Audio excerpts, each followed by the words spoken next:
Iran அமெரிக்க இடையிலான போர் உக்கிரமடைந்து வரும் நிலையில் அமெரிக்க ராணுவத்தின் சென்ட்ரல் கமாண்ட் தலைவர் அட்மிரல் பிராட் கூப்பர் ஈரானுக்கு இதுவரை ஏற்பட்ட மிகப்பெரிய ராணுவ இழப்புகள் குறித்து பகீர் தகவல்களை வெளியிட்டுள்ளார். அமெரிக்க படைகள் இதுவரை 10,000த்திற்கும் மேற்பட்ட ஈரானிய இலக்குகளை வெற்றிகரமாக தாக்கி அழித்துள்ளன. இஸ்ரேல் படைகளுடன் இணைந்து நடத்திய தாக்குதல்களையும் கணக்கில் சேர்த்தால் இந்த எண்ணிக்கை இன்னும் அதிகமாகும் என்று கூப்பர் தெரிவித்துள்ளார். மிக முக்கியமாக ஈரானிய கடற்படையின் 92% பெரிய கப்பல்கள் அழிக்கப்பட்டு விட்டதாக அமெரிக்கா கூறுகிறது.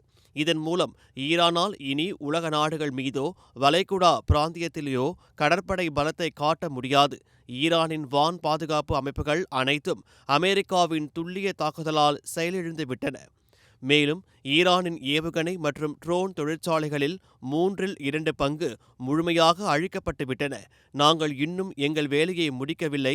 ஈரானின் ஒட்டுமொத்த இராணுவ உற்பத்தி திறனையும் முற்றிலுமாக அழிப்பதே எங்கள் இலக்கு என்று அட்மிரல் கூப்பர் எச்சரித்துள்ளார்.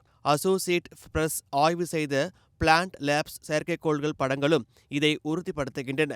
ஈரானின் கப்பல் கட்டும் தளங்கள் மற்றும் ஏவுகணை மையங்கள் தாக்கப்பட்டதற்கான தெளிவான ஆதாரங்கள் அதில் உள்ளன. ஆனால் இவ்வளவு பெரிய இழப்புகளுக்கு பிறகும் ஈரான் ஹோர்முஸ் ஜலசந்தியை தொடர்ந்து தனது கட்டுப்பாட்டில் வைத்திருப்பது அமெரிக்காவிற்கு ஒரு சவாலாகவே உள்ளது.